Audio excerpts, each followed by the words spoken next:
A quasar isn't a thing. It's a feeding frenzy you can see across the universe. When people hear the word quasar, they picture a bright star or maybe some mysterious glowing object floating in deep space. That's not what it is.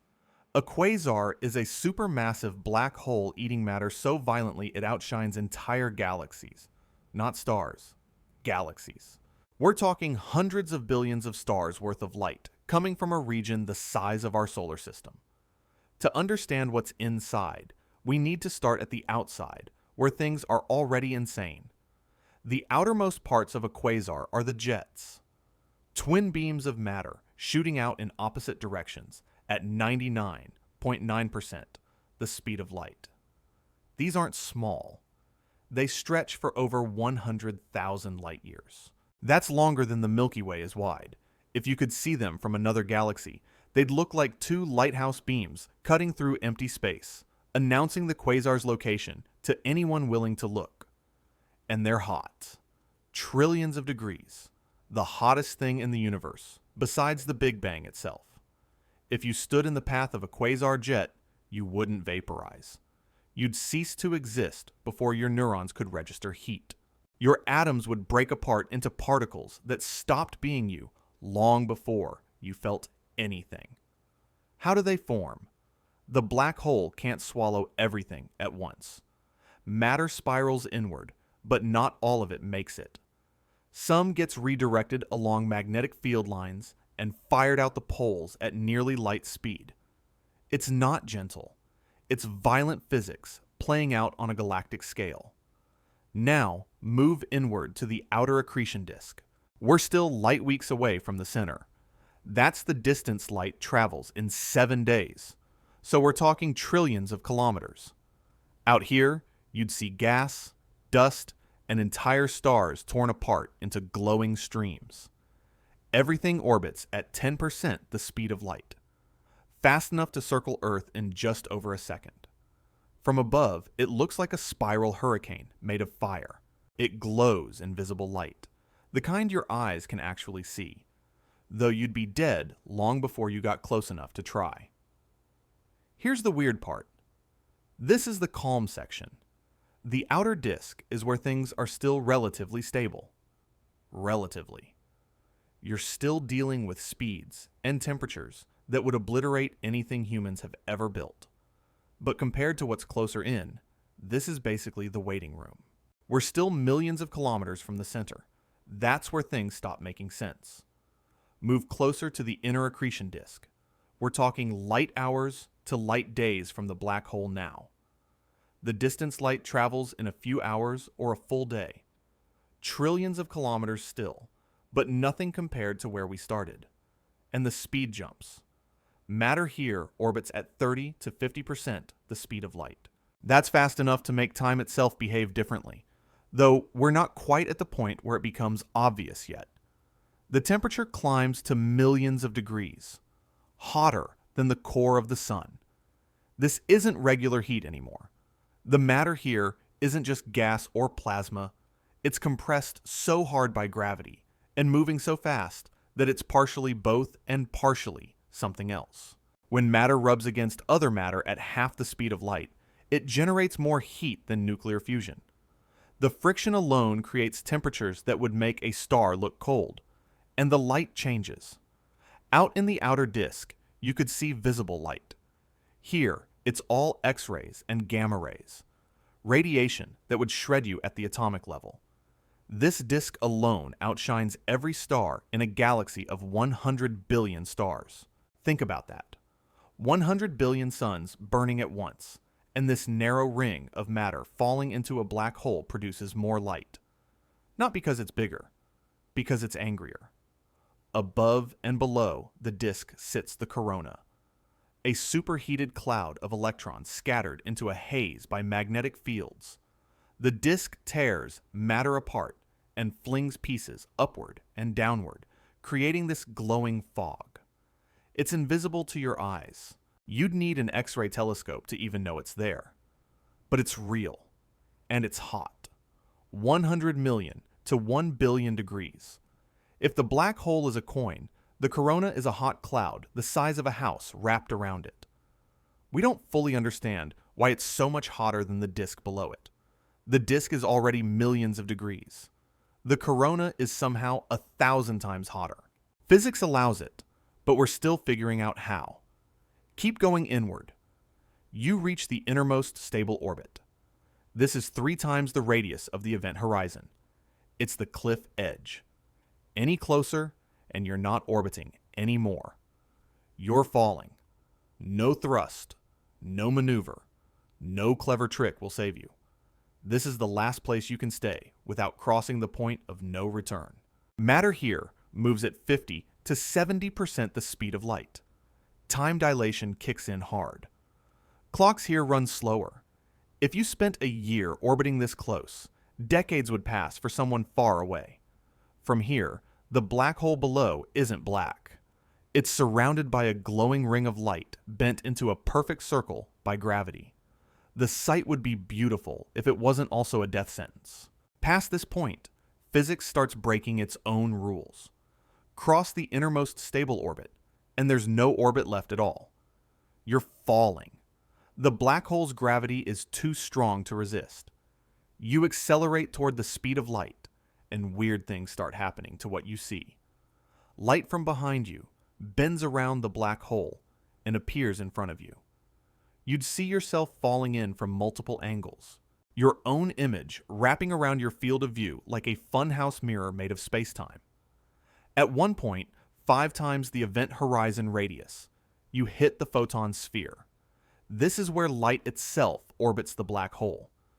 Photons circle like a dog chasing its tail, stuck in a loop until something nudges them either inward to fall or outward to escape.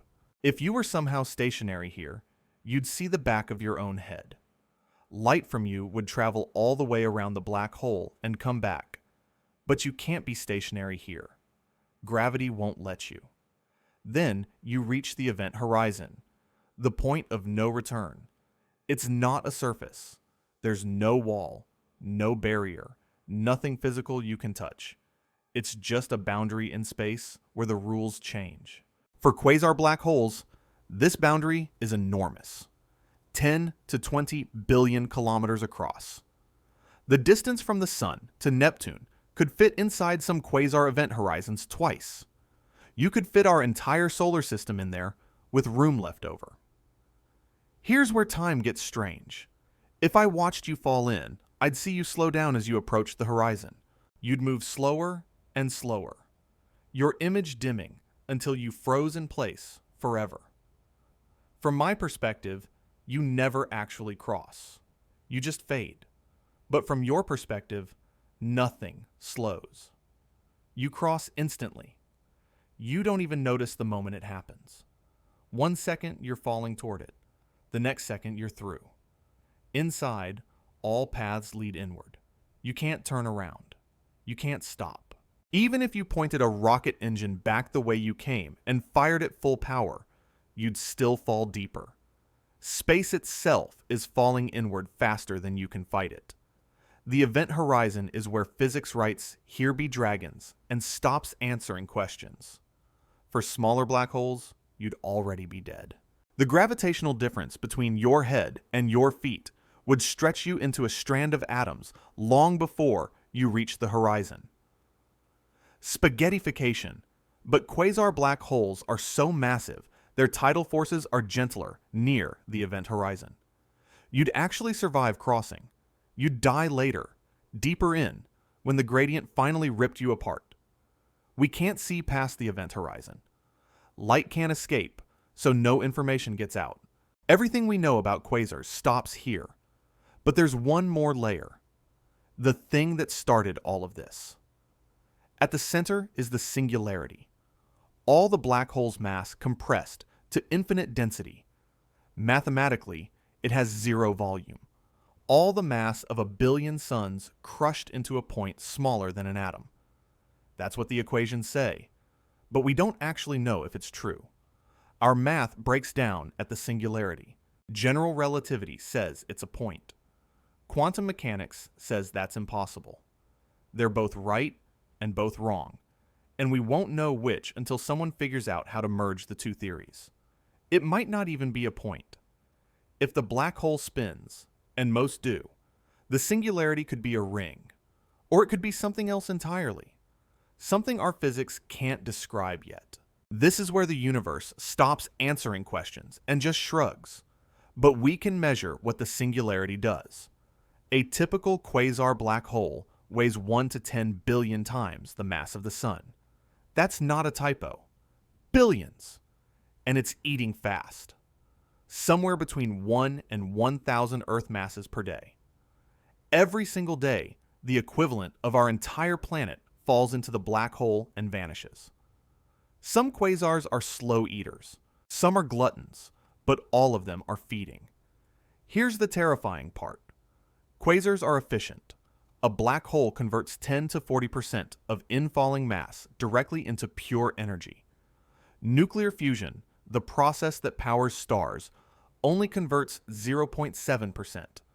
A quasar is more than 50 times better at turning matter into energy than a star. That's why they're so bright. In 1 second, a bright quasar releases more energy than our sun will produce in its entire 10 billion year lifetime. 1 second versus 10 billion years. And they grew fast.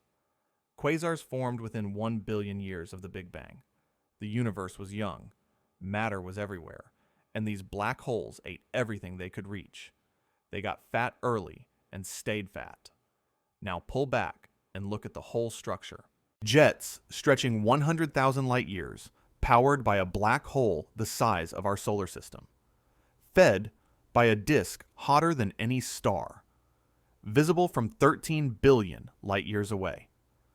If the black hole is a marble, the jets are 2 laser beams stretching from Earth to the moon. The entire system is absurd in scale. Compare this to our own galaxy's black hole. Sagittarius A star is on a diet.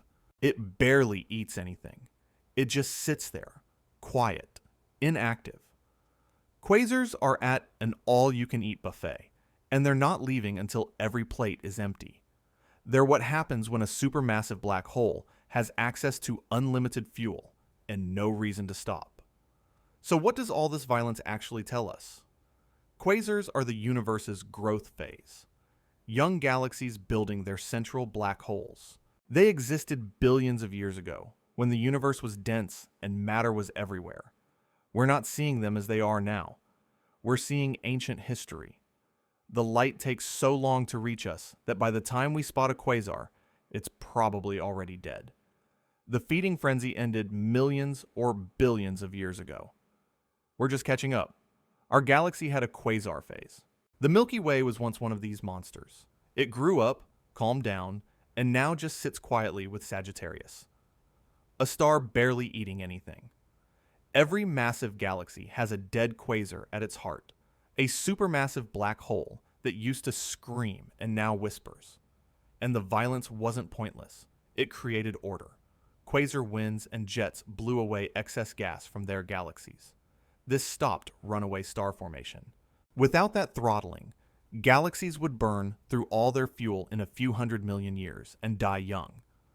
Galaxies needed to be choked by their own black holes to survive. The destruction was necessary. It's why we're here. We can't visit a quasar. It's billions of light years away. And even if we could reach one, it would destroy us instantly. But we can see them. They're so bright they announce themselves across the entire universe. The violence is the point. If quasars were gentle, we'd never know they existed. Instead, they're the loudest objects in the cosmos.